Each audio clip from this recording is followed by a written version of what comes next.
নমস্কাৰ আপোনালোক সকলোকে মোৰ ইউটিউব চেনেল আমিনুল চিয়াচিলে পুনৰ এবাৰ স্বাগতম জনাইছোঁ। ভিডিঅ'টো শেষলৈকে চাব, চাই ভাল পালে লাইক এণ্ড শ্বেয়াৰ কৰিব আৰু চেনেলটি যদি এতিয়াও ছাবস্ক্ৰাইব কৰা নাই কাইণ্ডলি ছাবস্ক্ৰাইব কৰিব।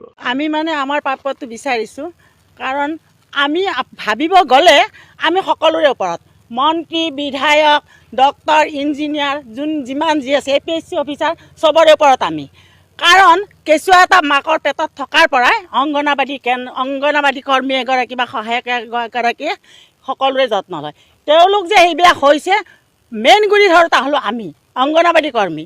তথাপিও তেওঁলোকে চব কৰ্মচাৰীতকৈ আমাক দৰমহা কম দিয়ে। ইয়াৰ কাৰণ আমি বুজি নাপাওঁ। আজি ইমান দিনে আমাৰ প্ৰায়খিনিৰে সকলোৰে মেট্ৰিক পৰীক্ষা, হায়াৰ ছেকেণ্ডেৰী চব মাতৃ আমি ইয়াত আহি নিৰ্যাতন ভুগি আছোঁ। তেওঁলোকে কিয় আমাক চকু নিদিয়ে? ইয়াৰ কাৰণ কি বুজি নাপাওঁ। শনিবাৰৰ পৰা আজিলৈকে ইমানখিনি কৰিলোঁ, বাজেটত ধৰিব বুলি আশা কৰি আছিলোঁ, তাতো নধৰিলে।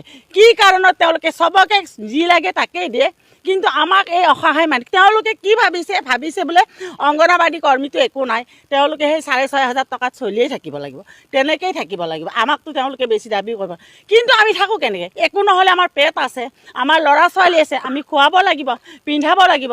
সেয়েহে আমি ইমান কষ্ট কৰিছোঁ, তেওঁলোকে আমাক কিয় বুজি নাপায়? মই মানে তেওঁলোকৰ এটাই অনুৰোধ কৰিছোঁ হাতযোৰ কৰি, তেওঁলোকে যেন আমাক প্ৰাপ্যখিনি দি আমাৰ এই অসহায় মানুহখিনিক সহায় কৰে।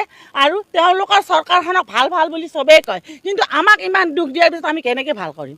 আপোনালোকেই ভাবি চাওক। মোৰ ক'ব লগা এইখিনি। মই তেওঁলোকৰ ওচৰত অনুৰোধ কৰিছোঁ, তেওঁলোকে যাতে আমাক আমাৰ প্ৰাপ্যখিনি মাননি সলনি মজুৰি দিয়ে।